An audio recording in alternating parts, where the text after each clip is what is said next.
Good morning. Good morning. Welcome to the Early Dew.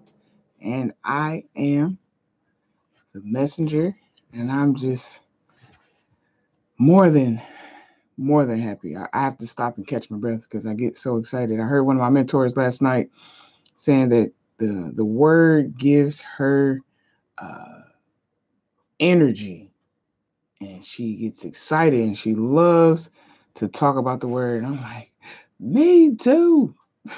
Me too. Let me fix these lights, y'all. I'm sorry. I'm an amateur just trying to. Somebody told me one day they couldn't see me. So they bought me some lights. So I still don't really know what I'm doing. I just can't have them all in my eyes sometimes. But um we're reading Numbers. This is a very exciting story, but understand that this is history. This is not uh, fiction or just some like once upon a time type of story. This is true life.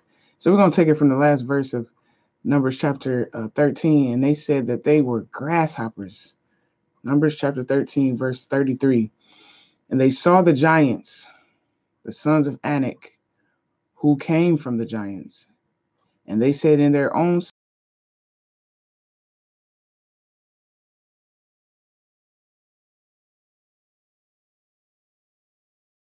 tribe. And so, verse taken up from Numbers chapter 14, verse 1. And all the congregation cried out with a loud voice, and they wept that night.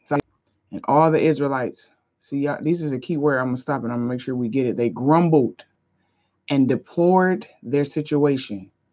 They accused Moses and Aaron, this is verse 2, to whom the whole congregation said this: would that we had died in Egypt, or that we had died in this wilderness. It's like, what do you want? You want us to have died in Egypt or died in the wilderness? Why does the Lord bring us to this land to fall by the sword? Our wives and little ones will be a prey. Is it not better for us to return to Egypt? This is what the whole congregation is saying. And they said one to another, let us choose a captain and return to Egypt. Egypt is slavery, period. Egypt equals slavery. Verse 5. Then Moses and Aaron fell on their faces before all the assembly of Israelites, and Joshua, son of Nun, and Caleb, son of Jeneph. I wish that was an easier name. Jepaniah, who were among the scouts who had searched the land. They rent their clothes, they tore their clothes, and they said to all the company of Israelites, the land through which we passed as scouts is exceedingly good land. If the Lord delights in us, then he will bring us into this land and give it to us, a land flowing with milk and honey. Only do not rebel against the Lord, neither fear the people of the land, for they are bread for us. Their defense and shadow of protection is removed from over them. But the Lord is with us. Fear them not.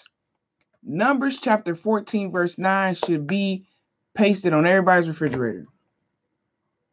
You should see that scripture every single day. Fear not the people, they are but bread, something that you can just crumble with your hand. A little baby can crumble bread. Verse 10. But all the congregation said to stone, they wanted to kill Joshua and Caleb, who just encouraged them. They wanted to stone them with stones. But the glory of the Lord appeared at the tent of meeting before all the Israelites. And the Lord said, he said to Moses, how long will this people provoke, spurn, despise me? How long will it be before they believe in, trust in, rely on, cling to me? For all the signs which I have performed among them? This is the Lord speaking like, when are y'all going to trust me? He said, you know what? I'm going to smite them, this is verse 12, with pestilence and disinherit them, and will make of you, Moses, another great and mightier than them. He's like, you know what? Done. I'm done with them. I'm just going to start over with you, Moses. Start a whole new nation with you. But Moses said to the Lord, the Egyptians will hear of it, for you brought up this people in your might from among them, and they will tell it to the inhabitants of this land. They have heard that you, the Lord, are in the midst of this people of Israel, that you, the Lord, are seen face to face, that your cloud stands over them, and that you go before them in a pillar of cloud by day and in a pillar of fire by night. Now, if you kill all this people as one man, then the nations that have heard your fame will say, because the Lord was not able to bring this people into the land which he swore to give them. Therefore, he just slain them in the wilderness. Moses continued to say in verse 17, and now I pray you, let the power of my Lord be great, as you have promised, saying, the Lord is. This is his character. I grew up, what he's about to say right now in verse 18, this is not what I was taught, but I know it to be true because it's in the book. The Lord is long suffering. He is slow to anger, abundant in mercy and loving kindness. He forgives iniquity, which is the deep, dark, hidden sins that's been in your generation for years and years and years.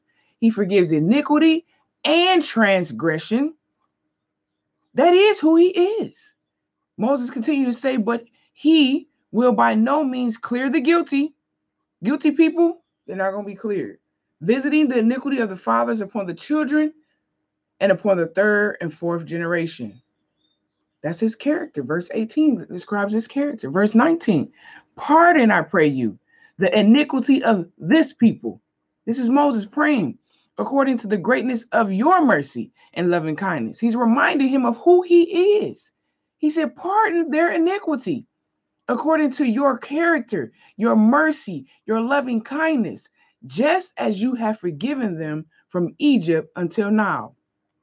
Verse 20, and the Lord said, I have pardoned them, watch this, according to your word. Moses is but flesh and blood, just like we are. And he prayed, he stood in the gap, he interceded for the Israelites who grumbled and complained, lost trust, faith, dependence on the Most High, the one who just brought them out of slavery. They wanted to go back into slavery, and Moses prayed for them. And the Lord said, I have pardoned them according to your word.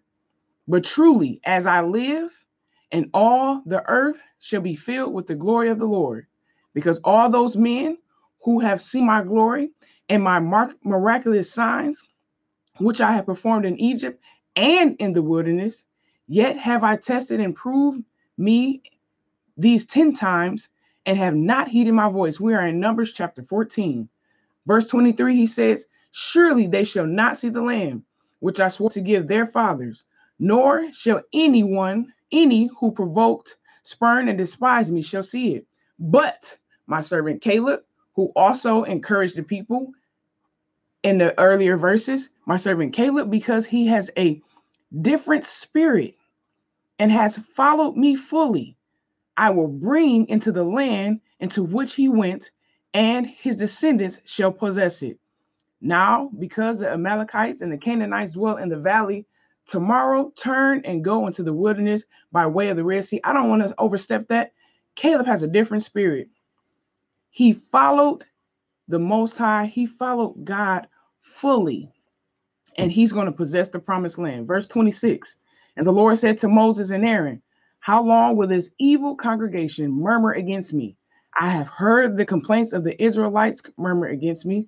Tell them, as I live, says the Lord, what you have said in my hearing, I will do to you.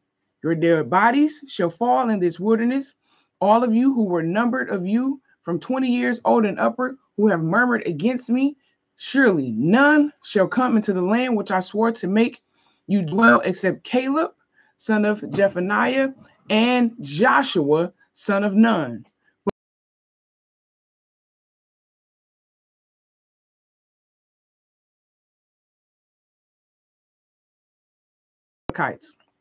He said, the little ones whom you said will be prey, them will I bring in, and they shall know the land which you have despised and rejected. Their parents were murmuring against God, and he said, you know what? Your kid's going to get it. You're not going to get it. Verse 32. But as for you, your dead body shall fall in this wilderness, and your children shall be wanderers and shepherds in the wilderness for 40 years, and shall suffer for your whoredoms, your infidelity to your espoused God, until your corpse are consumed in the wilderness.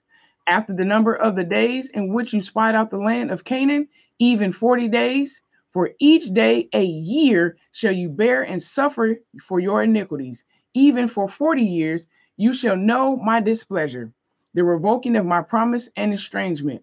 I, the Lord, have spoken. Surely this will I do to all this evil congregation who gathered together against me in the wilderness. They shall be consumed by war, disease, and plagues, and here they shall die.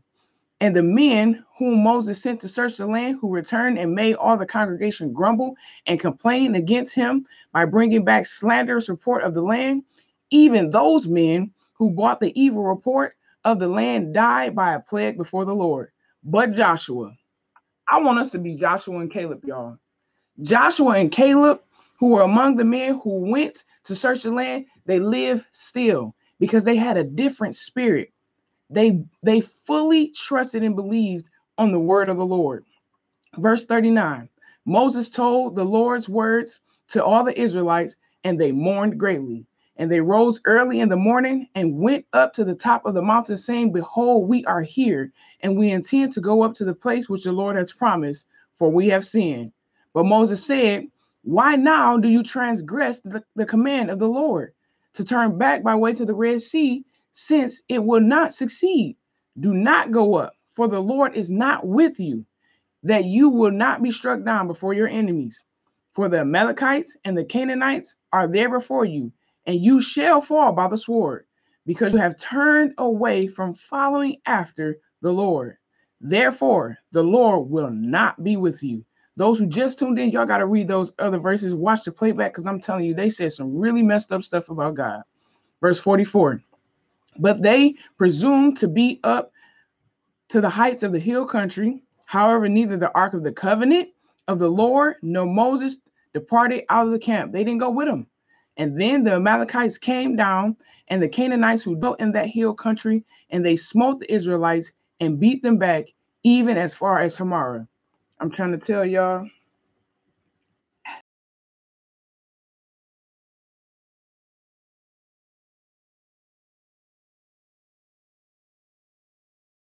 they didn't fear the giants not one bit. They weren't scared. They were like, you know what? Yeah, they there. The God that we serve, he promises his land. We gonna get it. They didn't care of how huge they were or how bad it looked or what the situation was. They remembered what the Most High had already done for them. Don't forget what he did for y'all. Don't forget.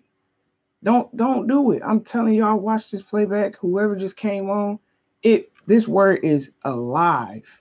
And we have the